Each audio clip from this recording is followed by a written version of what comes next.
Started.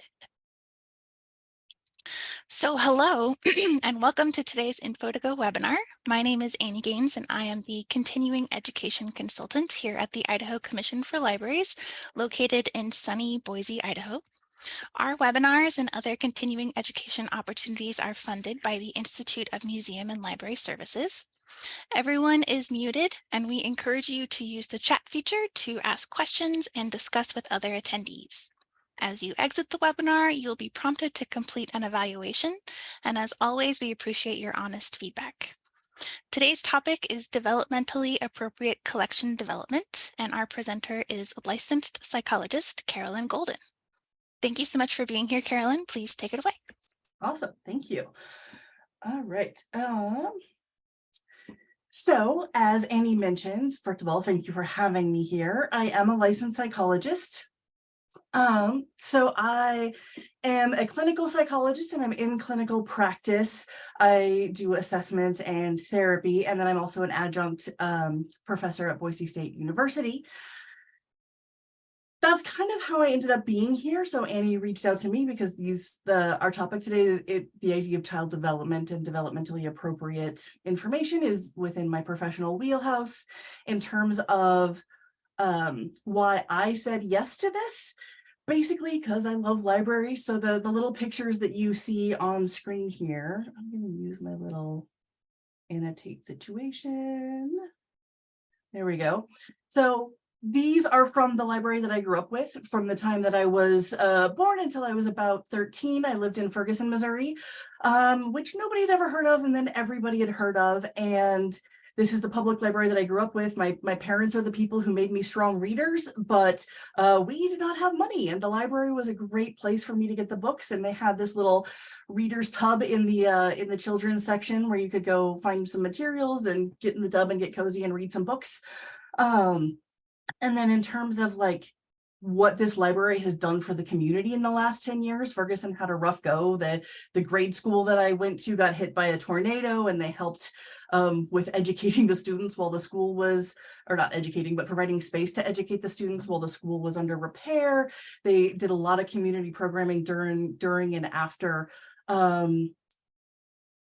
so the stuff that went down in Ferguson, and then they're currently doing some amazing programming and advocacy for reading and access to materials right now. So I love them, and they are, kind of where I got interested and inspired by libraries. And then you don't get a doctorate in psychology without spending a lot of library time. So yeah,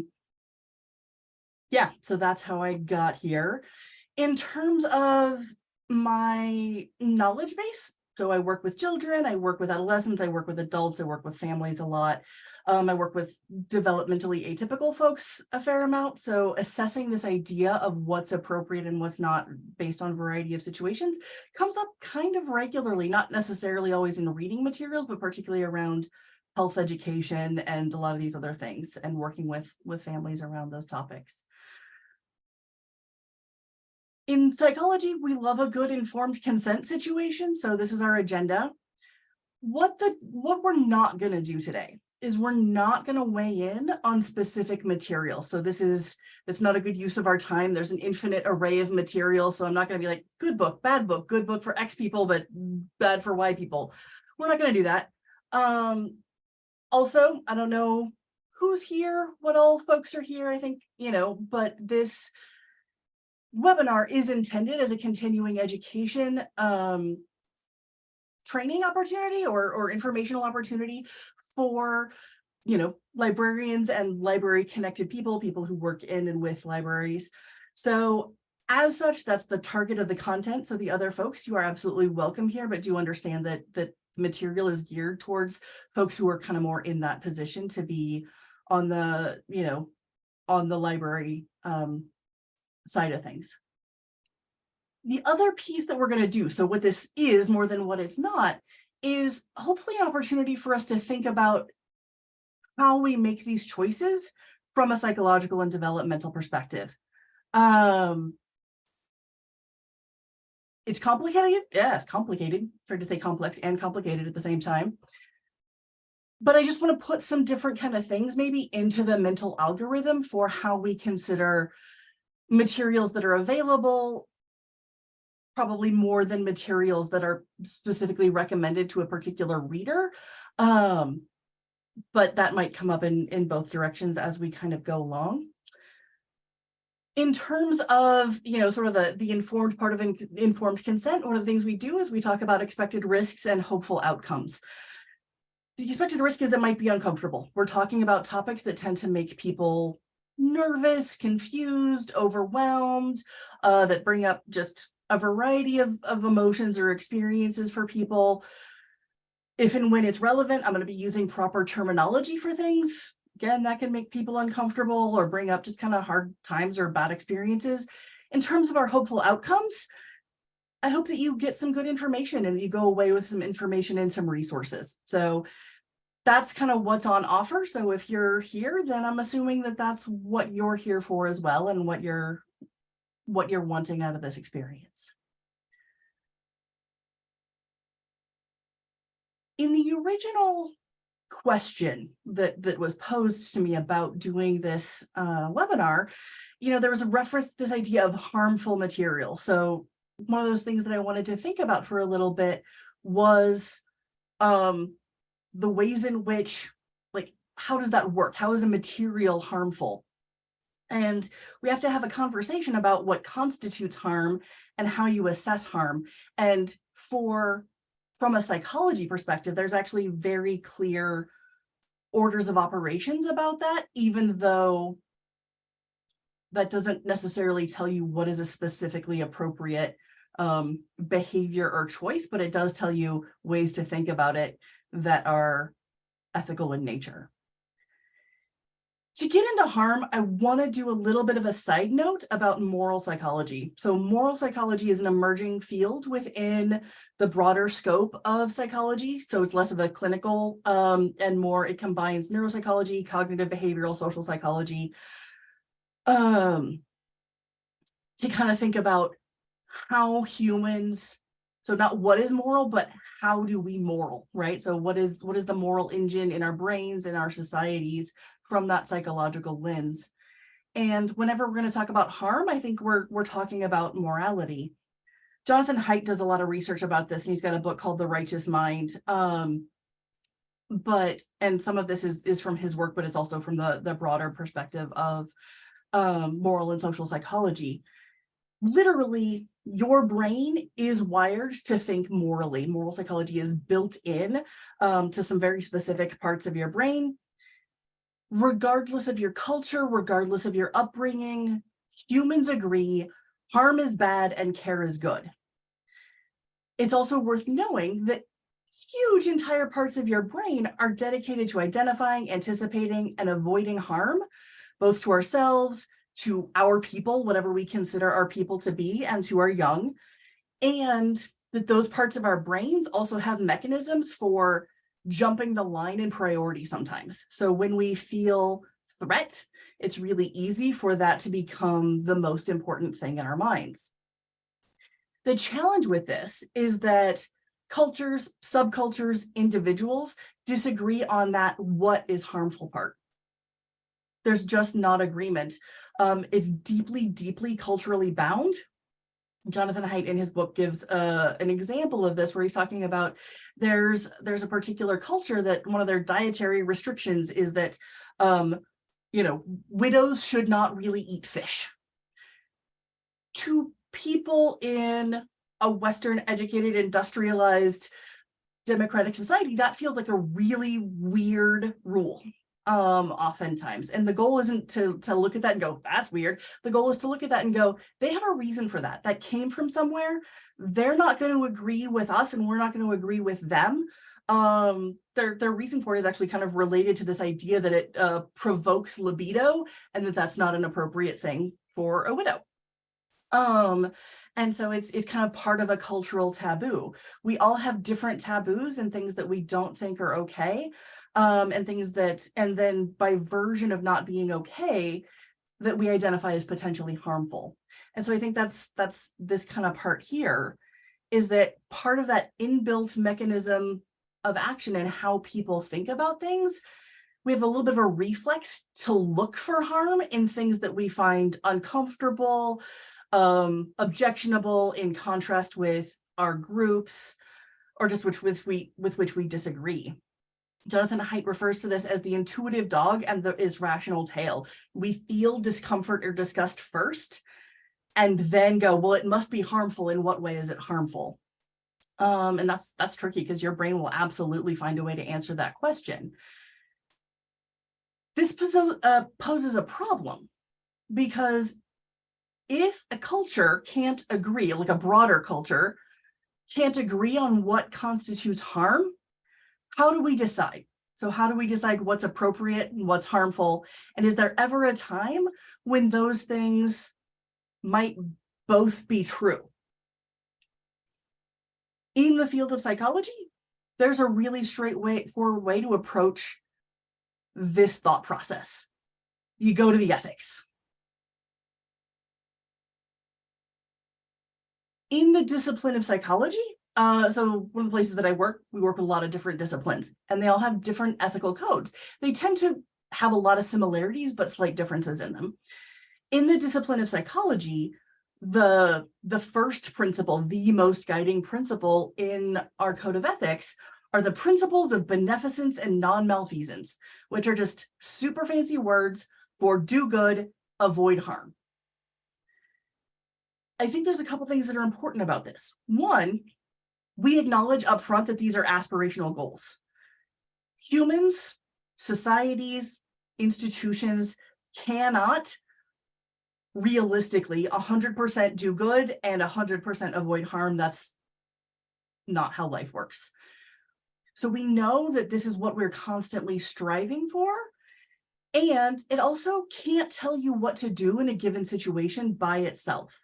What it can do is provide a guideline for considering specific actions. And that's kind of what we're doing here today. We're looking at some guidelines for maybe then some specific actions or some specific materials that you might consider.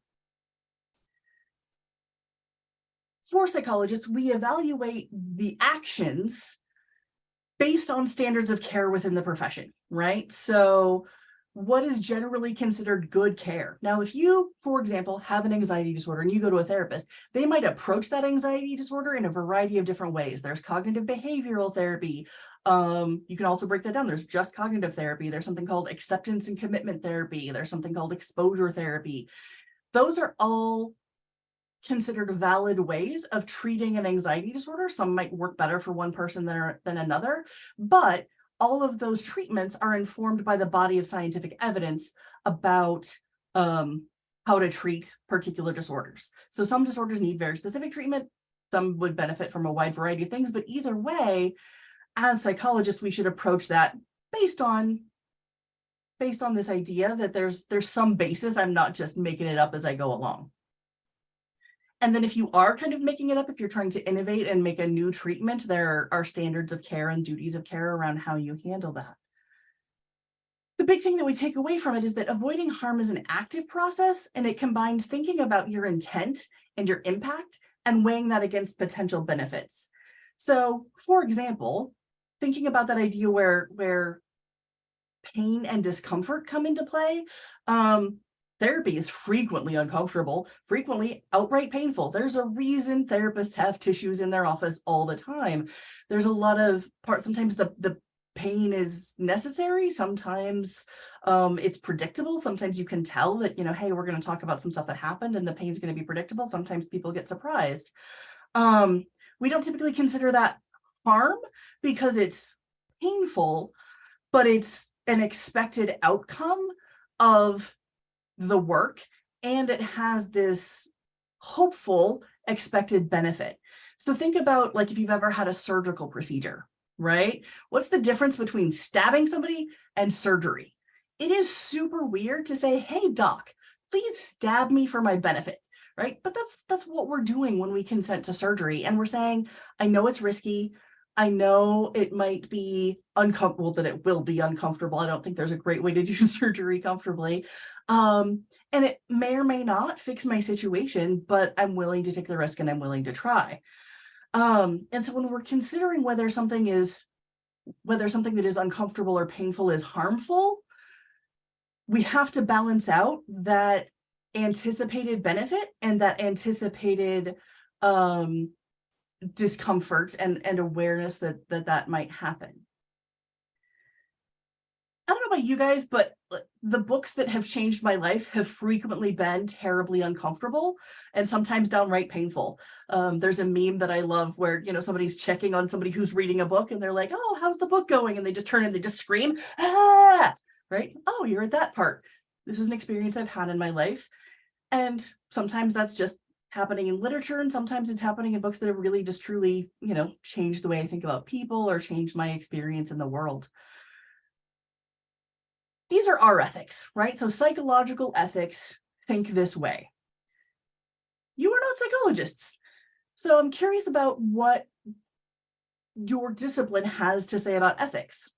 Turns out that's super publicly available information. So Library Code of Ethics, right there on their webpage. Ours is the same way. The APA posts their code of ethics for everybody to see and review.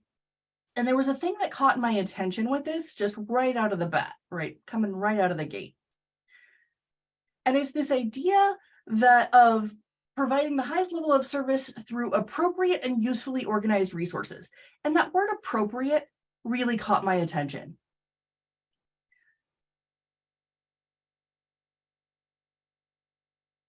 Thinking about what's appropriate. I teach research methods. One of the first things we have to do is we have to operationalize our terms, right? So how are we assessing appropriate?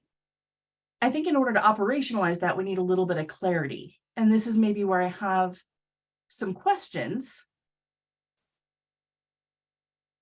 More what I need is an adverb, right? So can this adjective get an adverb? And so I thought about appropriate in a few different ways.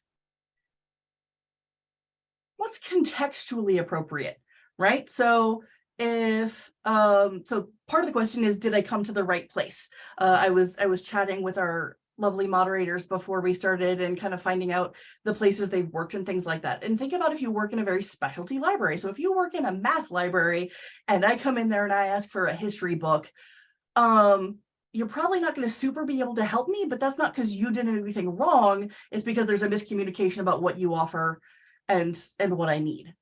And so that's not a contextually appropriate place for me. And then same thing, if I went up to a librarian and I said, "Hey, I'm looking for a book about this, the history of horsemanship," I don't know, whatever. And you say, "Oh, here's a book about the history of calculus." That would not be a contextually appropriate recommendation. This gets tricky because then when you think about what does a library hold, if I'm looking at that code of ethics, I'm assuming what that means then is you need to have materials that cover a wide array of contexts, potentially. This comes up in mental health constantly. So some people highly specialize in mental health and they are trained in a very specific thing. I have a friend who works with children who have selective mutism. That's a highly specialist thing. Very few people in the state are trained or qualified. And she still has to have enough training and awareness of other conditions because people who come in with that condition might have other things that she might need to be aware of, and that might influence how she treats both the thing they're coming in for and the related condition. So context is really important. And having a wide range of tools and information and things at your disposal is really critical, even if you're looking for something very specialist, if that makes sense. Maybe the adverb is culturally appropriate. That's super complicated because then the question becomes whose culture, right?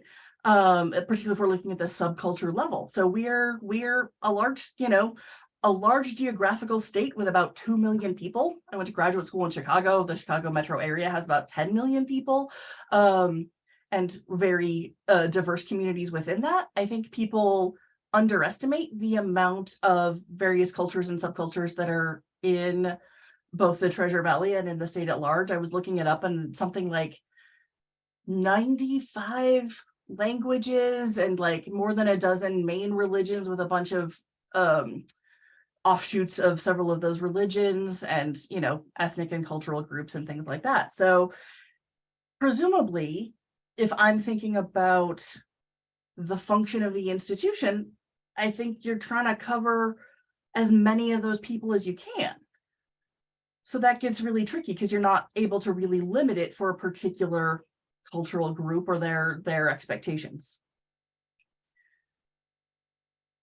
Age appropriate seems reasonable. Those pictures that I showed you, or the bathtub, right? That's in the children's section of the library. So it's not like, children's libraries exist, school libraries exist, things like that, right? So presumably the material is organized, that's back to that first line, usefully organized way, in a way that's age appropriate. Now, I work with people with developmental differences, so sometimes age appropriate is a less helpful metric than you might think. So when is age helpful?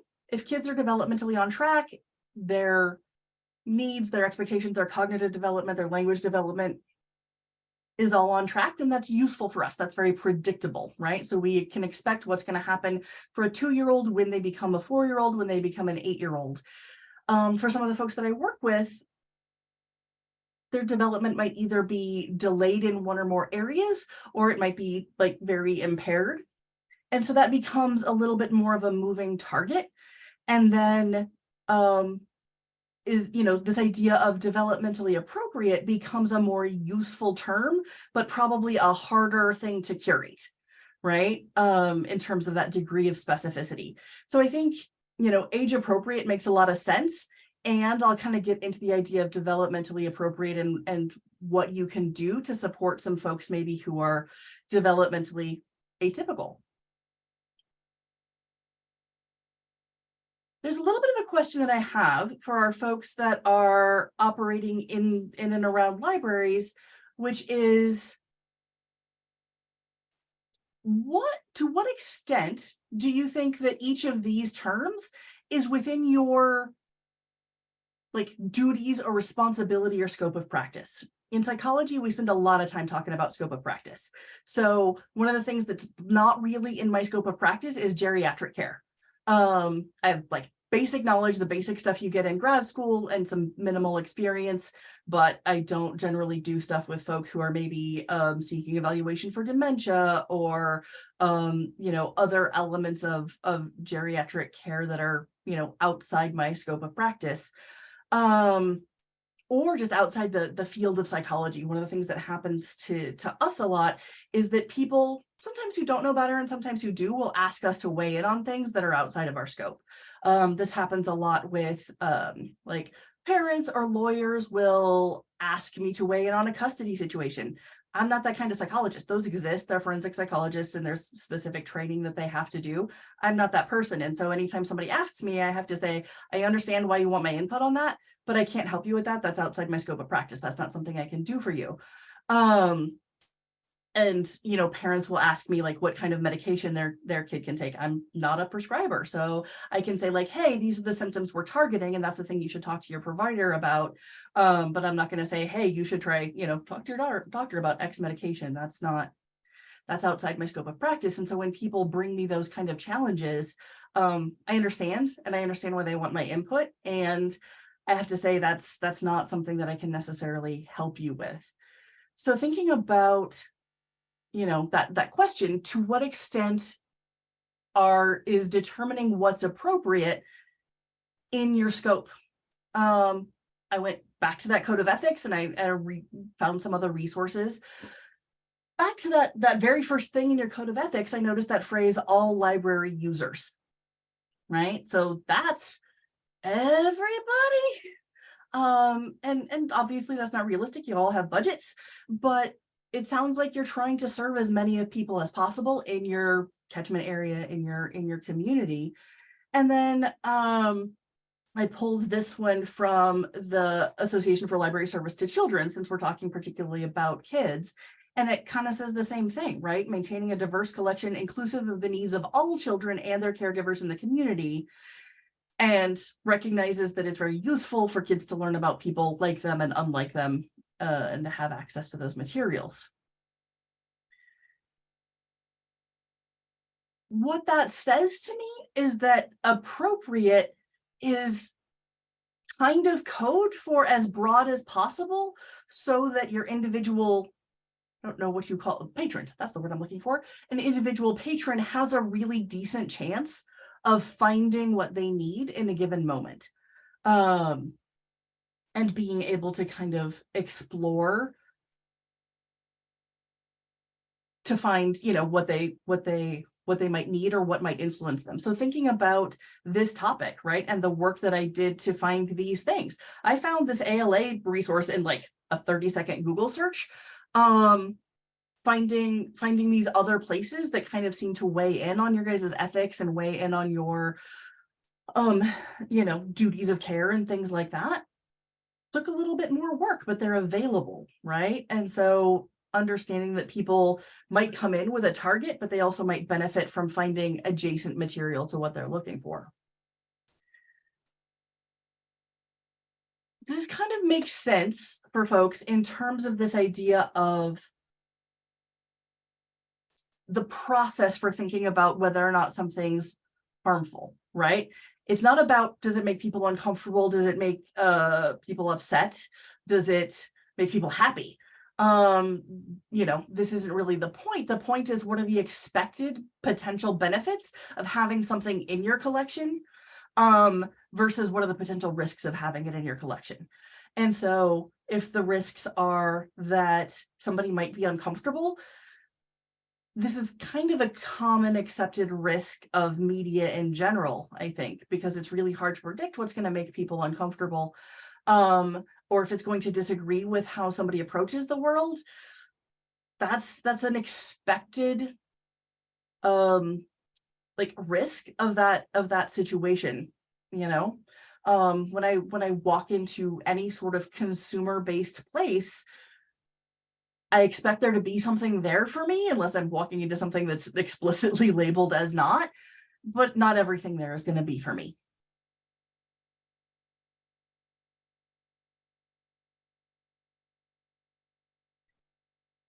I want to kind of transition into our main kind of point here, but to do that, I need to make a little side note about obscenity. This comes up a lot. I'm going to compare this to the word insane. Sometimes my clients, kind of joking, kind of not, will be like, so doc, am I insane, when we're doing like testing feedback results? And I'm like, that's not. So first of all, insane is a legal term. That doesn't mean anything to a psychologist who's not doing forensic psychology. Insanity is about your competence or your incompetence to speak on your own behalf and to know what you're doing and that sort of thing. That's forensic psychology. That's outside the scope of clinical psychology. Obscene is the same thing. So it's a legally defined term. The states codify that, and in doing so, they have to provide a quote. My understanding is that this webinar series includes input specifically to this topic coming up next month. So I'm going to defer to that person. This is what you do when something is outside your scope of practice. You try to steer people in the direction of people who might be able to better speak to that. So the law is outside my scope of practice, but one of the things that I did find useful for thinking about developmentally appropriate materials is this idea of obscenity saying the average person applying contemporary community standards. You can go look at the definition, it's longer, but basically says that this is sort of the standard. So this is how they're operationalizing this idea of what obscenity is. The part that I want us to pay attention to as we get into developmental appropriateness is how we can consider this from a developmental psychology perspective. So hold on to that phrase because we'll come back to it. In the original question that was sent to me, there was discussion about a lot of material that's difficult for people to sort out when it comes to kids' access. It contains nudity and sexual information. I'm going to handle those separately. But in the context of that conversation that we just had. So non-sexual nudity is super, super common across different cultures, different rules in different cultures, different subcultures, different families. very uncommon in others. Even in like high modesty cultures, non-sexual nudity with same-sex family members or community members might be super common in certain contexts. Nudity happens for all sorts of reasons, whether it's just casual or like if you ever tried to keep a toddler dressed or keep a diaper on a 1-year-old, sometimes nudity happens. This is probably the last time I'm going to use that phrase non-sexual nudity. Let's assume that if I'm using the word nudity, we're talking about a non-sexual context. Because the majority of the times we're naked, it's not for sexual purposes, right? We take showers, we go to the doctor, we, do lots of different things. And in different cultures, they handle that differently, right? So sauna people and hot tub people and just because people, right? So different families, different cultures approach nudity from a variety of directions. And even in different like communities and sub-communities, even the law handles it differently, right? So some city or state statutes might define nudity as just like bottom genitals, right? Versus like secondary sex characteristics, usually for female people. Breasts, nipples, people get have very different definitions of what counts as public nudity for the purposes of codifying that into law for things like public indecency or things like that. So we're back to this situation of if there's not a super clearly defined standard for when nudity is comfortable for people, how do we decide when it's appropriate? I'm a big fan of going to our experts. I'm going to talk about these folks a fair amount. This is the American Academy of Pediatrics. And I kind of want to reference them as some guideposts for this contemporary community standards idea. They are a group of 67,000 pediatricians in North America. So this is a relevant cultural group. And we'll get into it, but they provide a lot of guidance for parents and for community members for understanding child development and some of these things. We'll look at some more of their resources as we go along.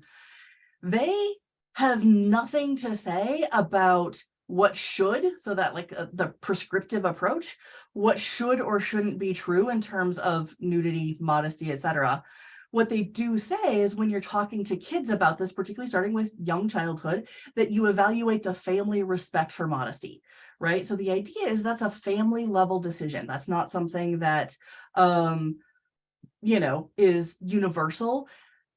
It gets a little bit more standardized in our culture as kids approach school age. We'll kind of talk about that when we get to age ranges, right? So like, we talked about naked toddlers, right? And how that can be challenging when they're young.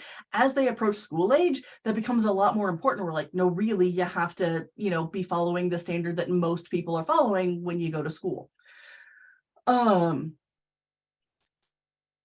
Otherwise, it's relatively, so it's very family bound, it's very culturally bound in terms of what's appropriate and what's not appropriate. And even then at school, it's hyper variable, right? So if you play on a sports team, you might be super naked in the locker room, and some people are very shy about that, and some people are less so.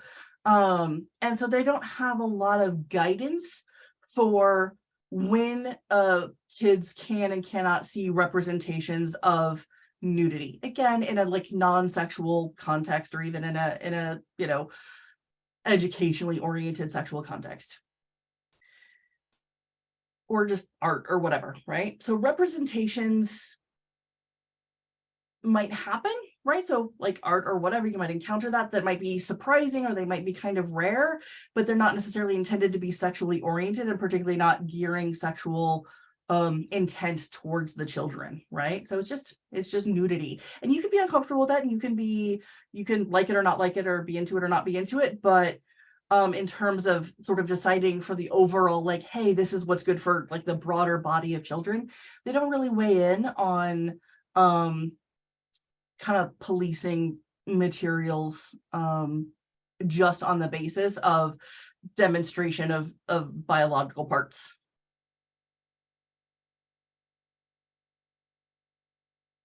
There is a thing to think about, because I think this might actually happen in a library, but it happens in all sorts of contexts, that Children have a wide variety of developmentally appropriate and expected reactions to encountering nudity, whether they encountered it intentionally or unintentionally. So whether it's, seeing, siblings getting out of the bathtub, or, coming across materials, at home or in the library. We'll kind of talk about and give you some resources for this first part, but developmentally appropriate interest, curiosity, questions, naming, right? We spend the first couple of years with kids telling them, hey, name stuff for us and name body parts, right? This is your nose, these are your eyes, right? These sorts of things. So when they're seeing the rest of the body, they're going to be like, hey, I know what you like from me. I'm going to start naming parts. And so they might say, like, those sorts of, like nipples or boobs or whatever terminology it is you use in your family. They might say developmentally appropriate, but sometimes cringy or embarrassing statements, commentary for various things. Kids might just demonstrate disgust, or they might demonstrate play disgust. So it's that difference between like, ugh, and then ew, right? Like grade school kind of play disgust. Kids might genuinely be uncomfortable. They might kind of avoid, they might kind of just go, oh, nope, that's not for me. Or they might just have a neutral reaction. Some of this will depend on the kid's developmental level. So not so much their age, but their developmental level, their comfort, their previous exposure, how the family handles it, the kind of reactions in the moment that they get from adults around them, right? So like if they see that you're uncomfortable, kids are really good at like, ooh, that's fun, I got a reaction, and pushing that button again. And so these are all normal responses. We wouldn't consider these harm, right? Even the ones that are like, hey, I'm uncomfortable, this isn't okay for me, and they just put it away. That's not harm, it's just discomfort, and that's them making the choice that they're not ready for that material. And and that's to be expected in a wide array of ages and developmental levels.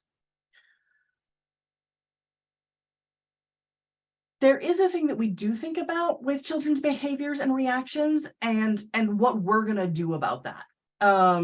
This is more for kind of parents and caregivers, but these things could come up in public, right? So things that are normal and need no response, right? So a kid being like, tittering or being like, ew, or being, silly about it, that might not need a response if they don't keep going and they kind of move on with their life, right? There's a lot of things that are developmentally normal, but either require or would benefit from an adult response or guidance. So for parents, I like to think about this as like lying, right? Lying is a great sign of your kids' cognitive development. It tells us that they're developing in how they think about you and your responses, and how they think about situations complexly, and their creativity and all sorts of things. And also, you can't you have to respond to that as a parent, right? You have to be like, no, wait, that's not how we relate to people, and so it needs an adult response. And the same thing is true for things like that nudity thing, or like a variety of other kind of behaviors that children might exhibit. You're like, hey, that's like all well and good, but not in this place, not in this time, those kinds of things, where it's a normal behavior, but it's not, but they need some guidance or some coaching around it. There's also some more rare behaviors, but things that are pretty manageable with adult response or guidance. And then there's some stuff that's more concerning that you might want some professional intervention for. Those things are going to be mostly outside the scope of, what happens in a library setting. But I think, you're going to see a lot of these two things for sure. I'm thinking about kids being loud in libraries, right? It is normal that kids have a hard time regulating their volume. Not, they get excited, they start running and doing things like that. There's like, man, this isn't that kind of place necessarily. And so we get some adult response for that. One of the things to think about with these reactions is that parents in particular can use children's reactions as sort of guideposts for their developmental readiness, or their targets for like a more active parenting approach for some of these topics.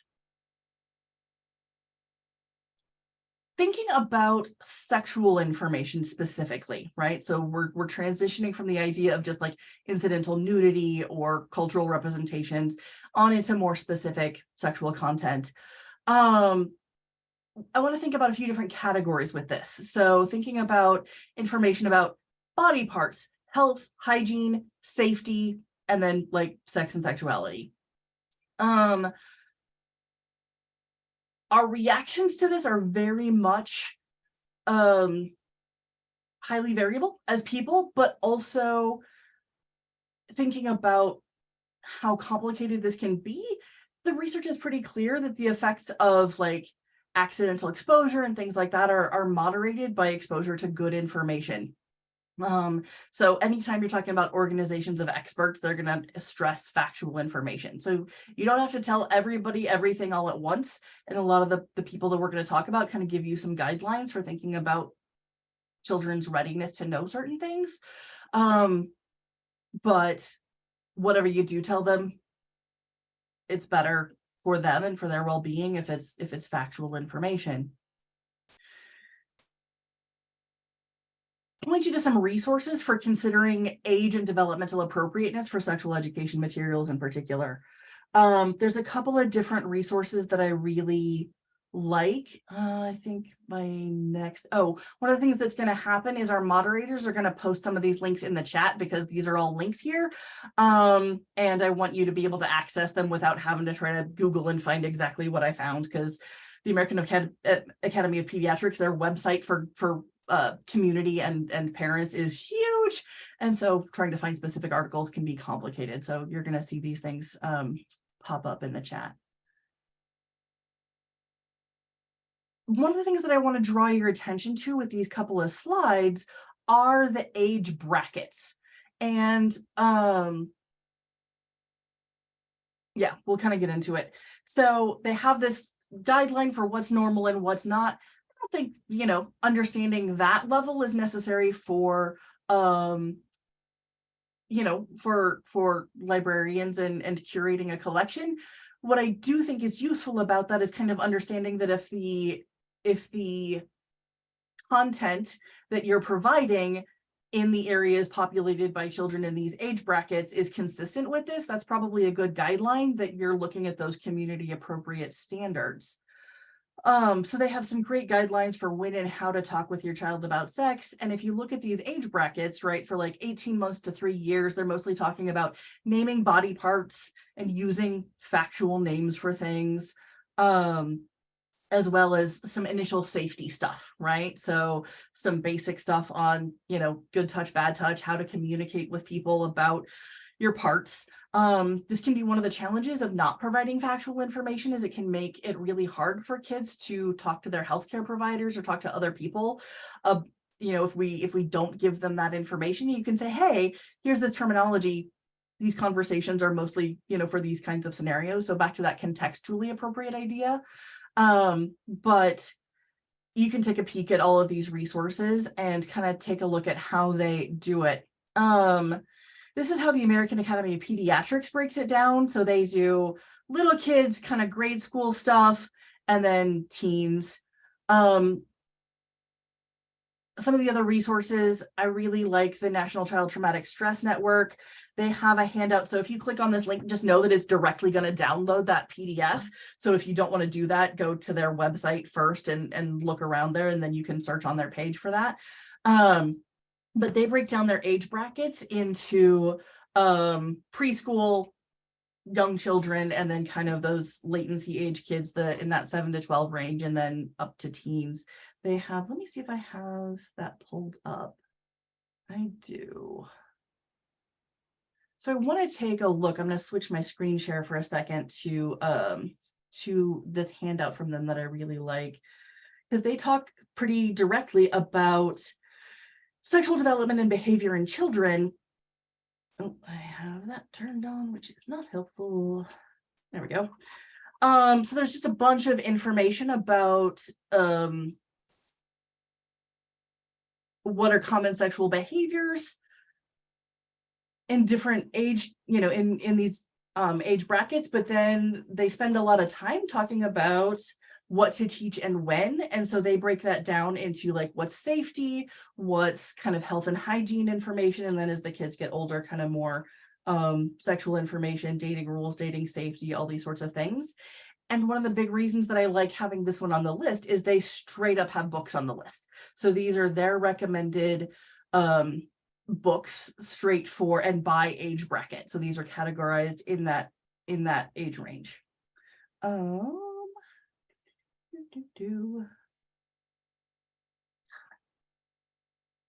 back to the slides.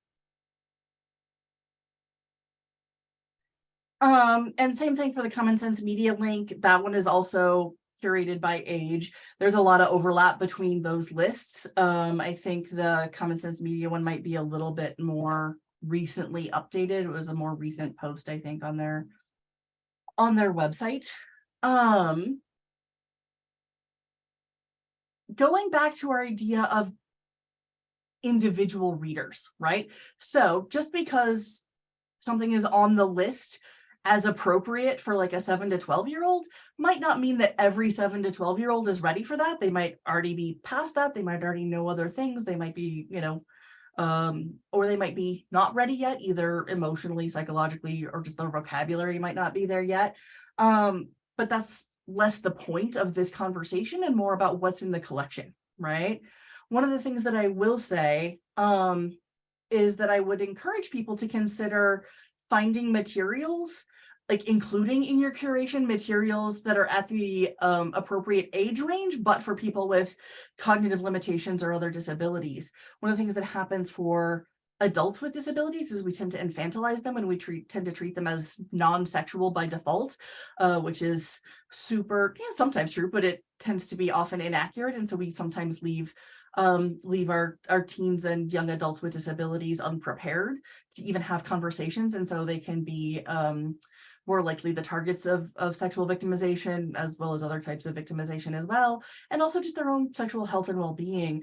And so if you can kind of curate that a little bit for different developmental levels, but like we don't want to give a 19-year-old with cognitive limitations a book for like 4 and 5-year-olds necessarily, right? So depending again on their actual developmental level, even if they're cognitively limited, and they do make resources for adults and teenagers with limitations. And so kind of diversifying the collection to account for a range of physical and cognitive and developmental disabilities. That's my personal soapbox, because the people that I work with frequently would really benefit from having access to those materials.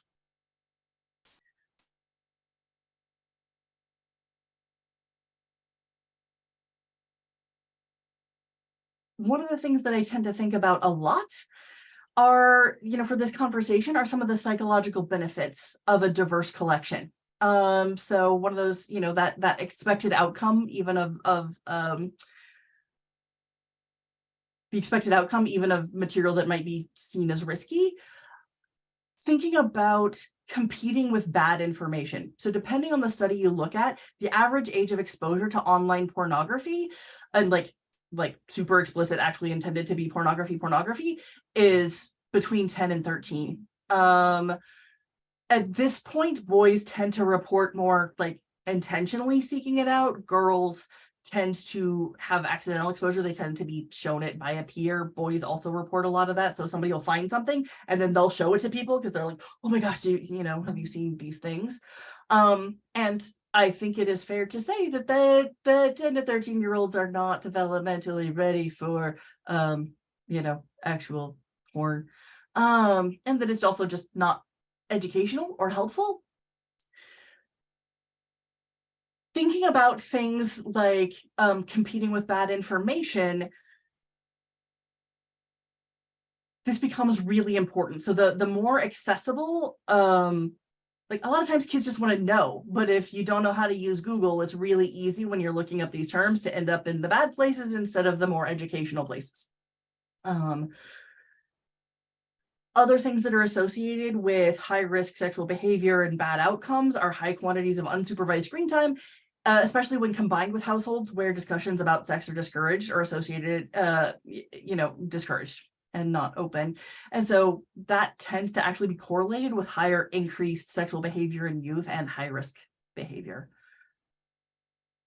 Thinking about that public health kind of perspective about that from a psychological perspective, the benefits of access to a variety of information is preventative. children who are educated about their body parts and they know the correct terms for their body parts and they're interested in basic self-advocacy skills and good touch, bad touch stuff are less likely to be sexually abused and more likely to seek support from an adult if something does happen. That's super critical, right? We can do a lot to minimize the impacts of trauma if kids can tell us early and get the appropriate support when something does happen. And also we can, intervene if there's something, ongoing.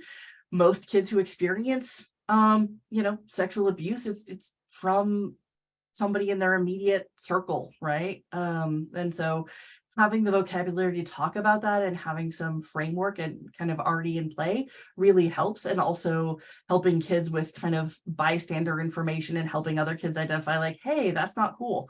And how they can talk to each other and support each other to get adult support or to tell an adult, or just to see something sketchy and stay away from the situation if they can.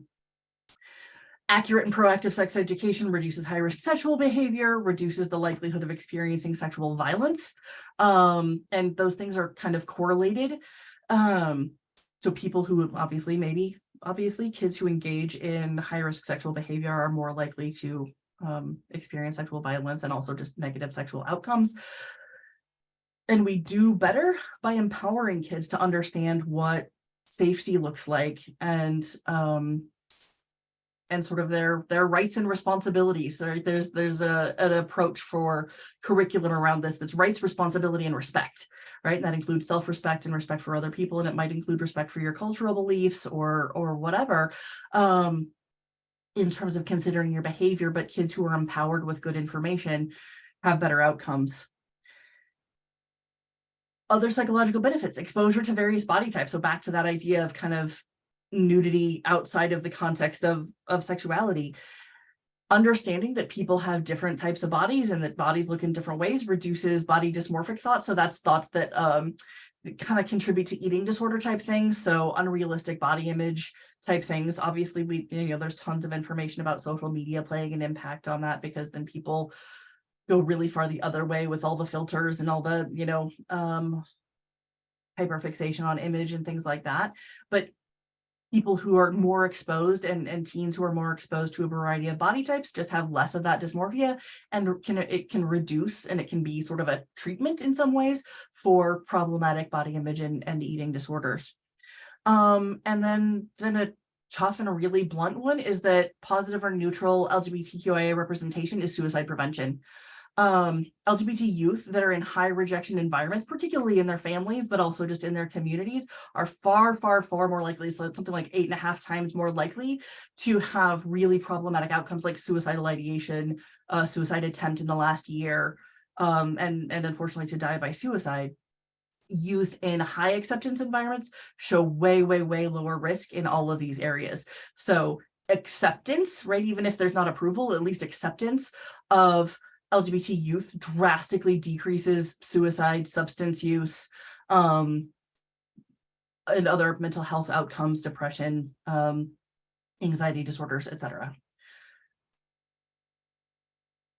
Summarizing the thought process from my perspective, I would encourage you to just think about the ethics and the duties of your profession. Is what is being asked of you by an individual or by a community, inside or outside your scope of practice, right? So if you're being asked to determine what's appropriate, what does that mean? What's appropriate to have in the collection? What's appropriate for a particular reader? Those are very different questions. And thinking about that scope of your profession, your obligation, I don't know, like I'm not you, but as I'm reading your stuff, it looks like your ethics and even the various different library organizations are really, really strong on providing access to as many people in as many contexts as possible. And I think when you're considering a particular item, maybe considering that balance between potential reader risk and benefit. So is the risk that it's going to be uncomfortable? Is the risk going to be, that a kid might come across it when they're not ready? And how do you not think about then eliminating it necessarily, but curating it, right? So you're not putting, I don't know, like I'm thinking like spy novels and stuff that have really explicit stuff in them. You're generally not putting them in the kids section unless somebody misfiles that, right? So you're curating that, you're having the materials, but you're organizing them in ways that are developmentally appropriate. So thinking about maybe those age brackets for like your young adult stuff, and putting the 12 and up materials with that, and thinking about your little kid materials and seeing whether or not they're in line with some of those age brackets from those resources that I was leading you to earlier. And then again, just my little soapbox and bandwagon to consider some developmentally complex items. For specialty use cases, I did, there's some more resources from the chat coming in on that for just lists of things. One of the ones that we use a lot is something called A 5 is Against the Law, and is to help teens and young adults with developmental disorders sort of understand boundaries in a variety of contexts. But this difference between like, I'm doing something kind of unusual or unexpected to like, hey, this behavior is going to get me in trouble and I need to understand that, for our folks that maybe need a little bit more concrete input.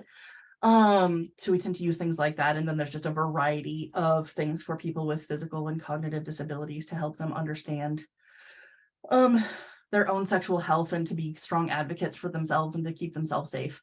So good resources for that. I think that's it for me. I think that's the main thing that I kind of wanted to talk about. I don't know if we've got some questions in the chat or some things that we want to kind of maybe review or get some clarity on, but this would be a good time for that. Sure. So the chat has been very quiet, but this would be a great time. Anybody who is here in the webinar to write down your thoughts in the chat. And while we have Carolyn with us and her awesome, expertise to chat with, yeah. So feel free to take a few minutes to type up a question or two that you have.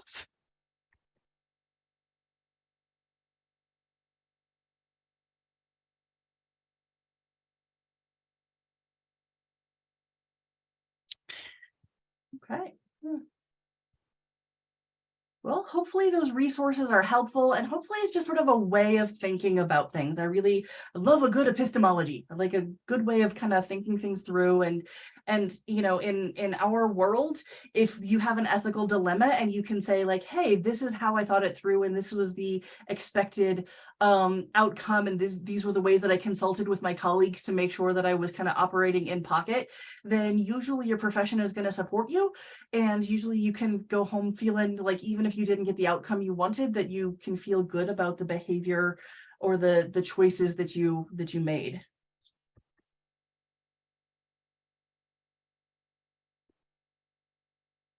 There was an ask for if I could link to more training on library ethics. So I will do that in just a minute. Yeah. I like so the resources that I just saw, I mean, there's several different things on the ALA website. And then I found that, let me go back to that services for children.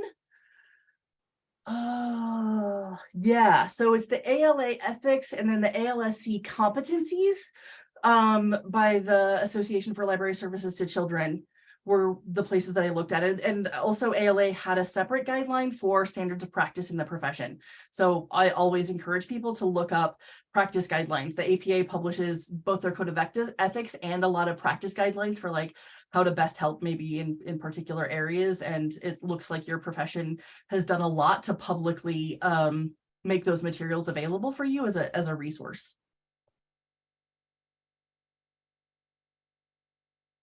Lana looks like she was asking for slides. I can email those to you, Annie. I'm comfortable with that. And if you want to send them to people who email you for that request, absolutely.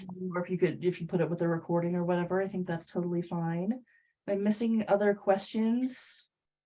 No, there were a few thank yous. Like they were so quiet because they were paying close attention to what you were saying. Awesome. There. Yeah, cool. Well, thank you guys. That was really good, and hopefully I didn't just dump a bunch of stuff at you, but I hope that was useful.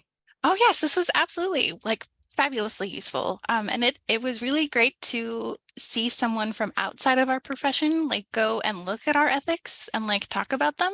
Yeah, It's not often that we get to experience that, so that was really cool. And to see like how your profession does ethics as well. yeah. That Well, was super great.